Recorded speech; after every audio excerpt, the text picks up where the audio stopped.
रश्मि और अमर लॉकडाउन के चलते डेटिंग ऐप पर मिलते हैं। उसी बीच उनकी बॉन्डिंग बहुत अच्छी बन जाती है और दोनों एक दूसरे से प्यार करने लगते हैं। बस लॉकडाउन खत्म होते ही चट मंगी पट शादी। उससे पहले घर में बात तो कर लो। अरे माँ पापा कभी मना नहीं करेंगे। अमर की बात सुन रश्मि खुश हो जाती है। ऐसे ही दिन बीतते हैं और देखते ही देखते लॉकडाउन खुल जाता है, जिसके अगले ही दिन अमर अपने परिवार के साथ रिश्ता लेकर रश्मि के घर पहुंच जाता है।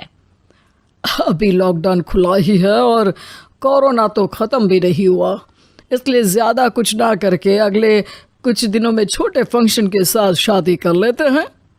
अमर के पापा की बात पर सब सहमत हो जाते हैं। कुछ दिन बाद दोनों की शादी हो जाती है और रश्मि अपने ससुराल पहुंच जाती है।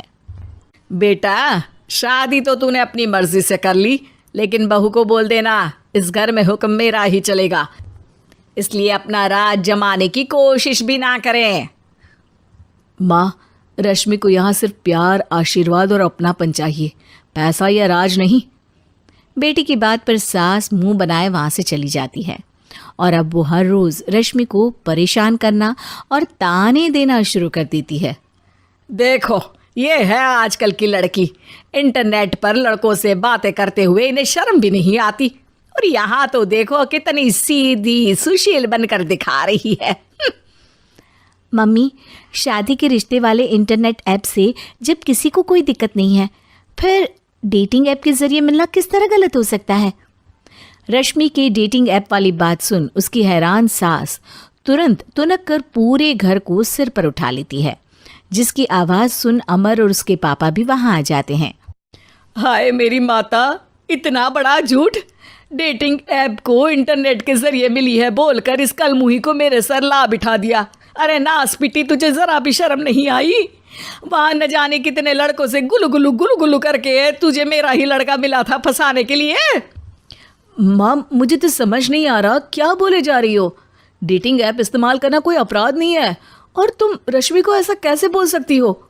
मैं भी तो था उस ऐप पर। पहले उसके लिए माँ से झूठ बोला और अब लड़ाई कर रहा है। सास और अमर की बात सुनकर रश्मि हैरान खड़ी रहती है। अमर, तुमने घर में झूठ क्यों बोला? ये सब देख रही हो ना, इसी की वजह से झूठ बोलना पड़ा। एक तरफ अमर और रश्मि की ये बात चल रही होती है, वहीं दूसरी तरफ सास का नॉन स्टॉप क्लेश सबको परेशान कर देता है। सब एकदम चुप, जो हुआ सो हुआ, अब मुझे कुछ ना सुनाई दे। पति की बात सुन सास चुप होकर वहाँ से चली जाती है, लेकिन अब वो रश्मि के सिर दुनिया भर के सारे काम डालकर उसका जीना पहले से भी ज़्यादा मुश्किल कर देती है। मम्मी, मैं आपका गुस्सा समझ सकती हूँ, आपको जो करना है कर लीजिए, मैं कभी कुछ नहीं बोलूँगी। उम्मीद है किसी दिन तो आपका गुस्सा शांत होगा और नफ़रत प्यार में बदलेगी। रश्मि की अच्छाई को उसका नाटक समझकर सास गुस्से के 7वें आसमान पर चढ़ जाती है और उसी शाम रश्मि को नीचा दिखाने के लिए अपनी सहेलियों को घर बुलाकर उसकी बुराइयां करने लगती है। अरे कौशल्या, क्या बताऊं, आजकल के बच्चे ना बहुत एडवांस हो गए हैं। पहले रिश्ते घर परिवार वाले सब देख परख के कराते थे, और अब ये लोग खुद न जाने कहाँ कहाँ मिलकर खुद ही सब कुछ पक्का करके हमें बता देते हैं। लड़की का कैसा दिन धर्म, कैसा ईमान, कैसा चरित्र कुछ नहीं पता, बस प्यार किया और घर लाकर बिठा देते हैं। अरे ऐसा क्यों बोलती हो? आजकल बच्चे अपने आप में बहुत समझदार हो गए हैं, और फिर पूरी ज़िंदगी तो उन दोनों को ही साथ निभानी है। अपनी पसंद से शादी कर भी ले तो क्या दिक्कत, तू ही देख ले, पहले इतना अच्छा बेटा और अब सोने पर सुहागे जैसी सर्वगुण संपन्न बहू। और पता है, अभी कुछ दिन पहले मेरी बेटी ने मुझे डेटिंग ऐप के बारे में बताया, जहाँ लड़का लड़की अपनी पसंद से अपने आप एक दूसरे को चुन लेते हैं, और फिर अगर सब सही रहता है तो बात आगे भी बढ़ जाती है। अरे इसमें इतना खुश होकर क्या बता रही हो? ये तो गलत है। न जाने कौन क्या है, कितना झूठ कितना सच है। अरे पर सोचो, जब तुम किसी के बताए रिश्ते को देखने जाते हो तो क्या एक ही बार देखने से सच झूठ का पता लगा सकती हो? ज़रूरी नहीं कि बच्चों का लिया फैसला हमेशा गलत हो। अरे बहुत बार हमसे भी तो गलत फैसले होते हैं ना। अच्छे बुरे लोग तो हर जगह मिल सकते हैं, फिर इसमें सिर्फ बच्चे ही गलत कैसे?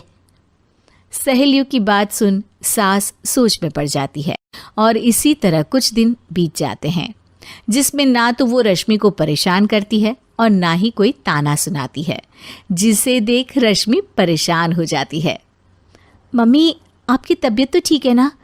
कुछ दिनों से देख रही हूँ आप मुझे कुछ बोलती ही नहीं। तो मेरा परेशान करना ज्यादा अच्छा लगता है क्या? नहीं, आपकी शांति उससे ज्यादा परेशान कर रही है। शांति इसलिए है क्योंकि मुझे एहसास हो गया है कि गलत तुम लोग नहीं, मेरी सोच है। प्यार तो एक सुंदर एहसास और शादी खूबसूरत साथ है। अगर ये साथ सच्चा है तो कहीं पर भी किसी भी तरह जुड़ा हो उससे कोई फर्क नहीं पड़ता। आप कौन है? इतनी अच्छी बातें मेरी पत्नी तो नहीं बोल सकती। क्या आप भी?